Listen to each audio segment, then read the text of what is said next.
नमस्कार, आप सभी का स्वागत है वरदान एक्सप्रेस पर। बुंदेलखंड के छतरपुर में अचानक चर्चा में सोशल मीडिया की चर्चाओं में आए अजय पाठ सरकार, जिसको लेकर लोग तमाम तरह की बातें कर रहे हैं। और अब लोगों का रुझान जो है, बागेश्वर धाम तो जो जाते हैं वो जाते ही हैं, लेकिन अब अधिकांश लोगों का जो रुझान है वो अजय पाठ सरकार की तरफ जाने लगा है। यह बात हम इसलिए कह रहे हैं क्योंकि सागर संभाग के पुलिस विभाग के सबसे बड़े अधिकारी जो कहलाते हैं आईजी, वो भी अजय पाठ सरकार पहुंचे। अब तमाम तरह के ये सवाल हैं कि आखिरकार क्यों, क्या आवश्यकता पड़ी कि आईजी साहब जो है अजय पाठ सरकार के दरबार में पहुंचे। क्या उनकी व्यक्तिगत आस्था है या फिर सुरक्षा, जिस तरीके से अजय पाठ सरकार के जो भगत हैं करण कुशवाहा, उन्होंने हाल ही के दिनों में एसपी ऑफिस में एक लिखित शिकायत दी थी और मांग की थी कि हमें सुरक्षा मुहैया कराई जाए। क्या एक वो कारण है कि वो सुरक्षा के बिहाफ में अपना जो दल बल लेकर पहुंचे थे और यहाँ पे सुरक्षा को लेकर उन्होंने पूरे स्थान का जायजा लिया था। तमाम तरह के सवाल इसलिए खड़े हो रहे हैं क्योंकि अचानक आईजी का पहुंचना और उनसे भगत जी से मुलाकात करना, करण कुशवाहा जी से, ये तमाम तरह के सवाल इसलिए खड़ा करता है कि अब व्यक्तिगत उनकी आस्था हो गई या फिर ये कहें कि कहीं वीवीआईपी या ऊपर से किसी ऐसे लीडर का या किसी ऐसे अधिकारी का फ़ोन आ गया आईजी साहब के पास कि आपको वहाँ जाके उनसे मुलाकात करना है, या सुरक्षा के बिहाफ में वो पहुँचे हैं। ये सवाल हम इसलिए खड़े कर रहे हैं क्योंकि अभी हाल ही के दिनों में बहुत 2 महीने भी ना हुए होंगे कि अजय पाठ सरकार एकदम से मूव किया और सोशल मीडिया पे चर्चा में आ गया। अब चूंकि बागेश्वर धाम का गृह जिला है छतरपुर, और उसी गृह जिले में अजय पाठ सरकार का एक दरबार ग्राम कैड़ी में लगता है। ठीक वही पद्धति, वही तरीका और उसी तरीके की सिद्धि बताई जा रही है। बागेश्वर महाराज पंडित धीरेन्द्र कृष्ण शास्त्री पर्चा बनाते हैं और अजय पाठ सरकार के जो भगत हैं करण कुशवाहा, वो मौखिक रूप से लोगों की जो है समस्या बता देते हैं, बीमारी दूर कर देते हैं। ये भी कहा जा रहा है कि वो कैंसर की बीमारी दूर करते हैं, लकवा की बीमारी दूर करते हैं, इसके अलावा ऊपरी चक्कर और झाड़ फूंक वाली जो भी समस्याएं हैं वो दूर कर देते हैं। हमने भी कोशिश करी कि भगत जी से बात करें और कुछ चर्चाएं भी हुई, तो उन्होंने बताया कि ये उन्हें सिद्धि प्राप्त हुई है। कुछ लोग इस तरीके की चर्चा भी कर रहे हैं कि उन्हें जो है पन्ना जिले के जो नज़दीक है अजयगढ़, वहाँ पर अजय पाल इसलिए नाम रखा क्योंकि अजयगढ़ से उनका कोई कनेक्शन है, यानी कि जो सिद्धि है वो अजयगढ़ से है। अब ये तमाम तरह की बातें हो रही हैं, लेकिन इस पे अभी कोई ऑथेंटिक चीज़ें नहीं आई हैं कि आखिरकार वाकई में ये अजयगढ़ से ताल्लुक़ है अजय पाठ सरकार का, या फिर या कैडी जो जहाँ पे ये दरबार लगाते हैं, जो वन क्षेत्र का एरिया है, वहीं की सिद्धि है। ये तमाम तरह के सवाल अब सोशल मीडिया पर उठ रहे हैं। हमारे मन में भी आया कि हम भी ये सवाल करें, इसलिए हमने ये वीडियो बनाया और हम कोशिश भी करेंगे कि जो भगत हैं अजय पाठ सरकार के करण कुशवाहा, उनसे भी हम बात करेंगे और समझेंगे कि आखिरकार ये सिद्धि उन्हें कहाँ से मिली। क्योंकि उन्होंने जो हमें बताया है कि 2 से ढाई साल हो गए हैं जब उनके पास ये सिद्धि आई। उन्होंने 5 दिन तक तप किया था, तपस्या करी थी, उसके बाद उन्हें अचानक ये सिद्धि प्राप्त हो गई थी। और अभी महज 2 महीने हुए हैं कि एकदम से जो है सोशल मीडिया पर, तमाम टीवी चैनलों पर अजय पाठ सरकार का जो दरबार है वो दिखने लगा है। लोग आस्था से जुड़ रहे हैं, लोग कह रहे हैं ये चमत्कार है, हनुमान जी की कृपा है, तमाम तरह की बातें होने लगी हैं। अब ये तो देखो 2 तरह की बातें हैं, जो वहाँ पहुँच रहे हैं उनके काम अगर सिद्ध हो रहे हैं तो वाकई में हनुमान जी की सिद्धि हो सकती है, या फिर देखा देखी भी हो जाता है। भीड़ जा रही है, भीड़ का हिस्सा लोग बन जाते हैं। ये थोड़ा सा एक ट्रेंड है, जहाँ भीड़ होती है वहाँ लोग चलने लगते हैं।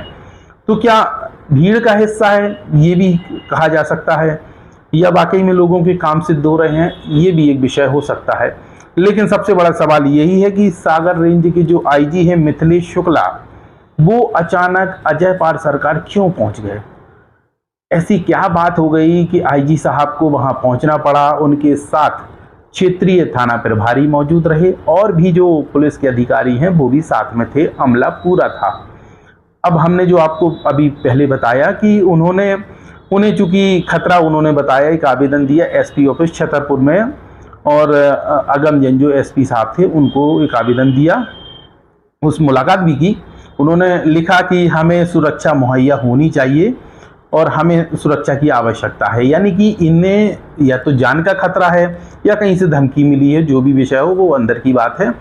लेकिन आईजी साहब का पहुंचना क्या व्यक्तिगत आस्था है या फिर सुरक्षा के बिहाफ में वो वहां पर पहुंचे और पूरे क्षेत्र का मुआयना किया कि वाकई में इन्हें सुरक्षा होनी चाहिए, या फिर एक सवाल और खड़ा होता है, कहीं ऊपर से किसी का इशारा तो नहीं हुआ कि आईजी साहब देख कर आइए कि चल क्या रहा है, क्यों इतनी भीड़ जा रही है, क्या है इस 14 साल के बालक में, क्या सिद्धि है।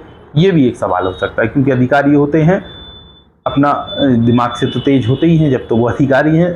क्या ऐसा तो नहीं कि वो इन सब की चीज़ें, भगत जी की चीज़ें समझने के लिए गए हों, परिवार से मिले हों, समझा हो। परिवार चूँकि बहुत मतलब बहुत स्ट्रॉन्ग नहीं है, सामान्य परिवार है, खेती किसानी करने वाले उनके माँ बाप हैं, जो अपना दिनचर्या जो है उनकी वो खेती किसानी से शुरू होती है। भगत जी भी बताते हैं कि हमने जो है 2-2.5 साल पहले से दरबार शुरू किया, इसके पहले ई रिक्शा भी चलाया और जो है प्रसाद, नारियल जो प्रसाद वगैरह होता है उसकी भी दुकान वो लगाते रहे। उनकी जुबानी खुद है, ये सोशल मीडिया पर तमाम प्लेटफॉर्मों पर डला है। लेकिन अचानक एकदम से सिद्धि मिलना और लोगों की भीड़ आना, मेरे पास खुद कई जगह से फ़ोन आए, क्योंकि हमारा चैनल पे नीचे नंबर भी चलता है, लोगों ने पूछा कि हमें वहाँ जाना है, कैसे पहुँचे, क्या करें। तो लगा कि भाई लोग परेशान तो हैं ही और सिद्धि है तो कुछ उन्हें तलाश भी करनी चाहिए और कुछ उन्हें मिल भी सकता है। लेकिन जिस तरीके से ये तमाम चीज़ें हो रही हैं, सोशल मीडिया पर चर्चाएं बढ़ रही हैं और अजय पार सरकार जो केड़ी ग्राम छतरपुर से मुख्यालय से महज 7 किलोमीटर दूर है, वहाँ पर भीड़ उनको सुनने के लिए, समझने के लिए और अपनी समस्या बताने के लिए लोग पहुँच रहे हैं। इस स्थान में क्या सच्चाई है, क्या कहीं और की सिद्धि यहाँ पर आई है, ये भी तमाम सवाल है। वरदान एक्सप्रेस कोशिश करेगा भगत जी से खुद बात करने की और समझेगा कि आखिरकार ये सब है क्या, कहाँ की ये सिद्धि है और कैसे उन्हें ये प्राप्त हुई।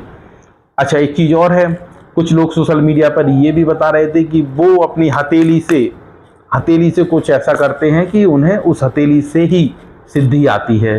अब तमाम तरह की चर्चाएं होती हैं, जब कोई चर्चा में आता है तो उसके लिए कई प्रकार के सवाल, कई तरह की चीज़ें सामने आ जाती हैं। और उनके साथ हाँ, एक ज़रूरी ये भी है कि बागेश्वर महाराज पंडित धीरेन्द्र कृष्ण शास्त्री जैसा वो भी एक छोटा सा मुकदर रखते हैं, मुकदर साथ में रहता है, वो भी बिल्कुल वैसे वाईफाई की तरह उसको घुमाते हुए ये सब चीज़ें करते हैं। अब इस तमाम चीज़ों को लेकर क्या अंदर की चीज़ें हैं, क्या सच्चाई है, क्या और चीज़ें निकल कर सामने आ रही हैं, वरदान एक्सप्रेस अगले एपिसोड में कोशिश करेगा कि उस स्थान तक भी पहुँचे कि जहाँ से ये सिद्धि है, और भगत जी से भी बात करेगा कि समझेगा कि आखिरकार ये सब है क्या। लेकिन लास्ट में फिर वही बात करूँगा कि आईजी का अचानक आना, मिथिलेश शुक्ला जी का अचानक आना कई तरीके के सवाल खड़े करता है। एक सुरक्षा, दूसरा निजी आस्था, या फिर किसी ऊपर से किसी का फ़ोन आना, समझना, देखना, स्थान को तय करना, सुरक्षा की दृष्टि से देखना, ये तमाम चीज़ें हैं। आखिरकार अजय पार सरकार जो करण कुशवाहा भगत हैं, उनको लेकर आपकी क्या प्रतिक्रिया, व्यक्तिगत करण कुशवाहा पर भी आप अपनी प्रतिक्रिया हमारे कमेंट बॉक्स पर दीजिए। इसके अलावा अजय पार सरकार जो अचानक चर्चाओं में आए हैं, सोशल मीडिया पर सुर्खियां बटोर रहे हैं, उनको लेकर आपकी क्या कहना है, कमेंट बॉक्स पर जरूर बताइए। इसके साथ ही अजय पार सरकार के अगले जानकारी जानने के लिए जुड़े रहिए तेजी से बढ़ते डिजिटल मीडिया प्लेटफॉर्म वरदान एक्सप्रेस के साथ। फिलहाल मैं लोकेश चौरसिया, दीजिए इजाजत, नमस्कार।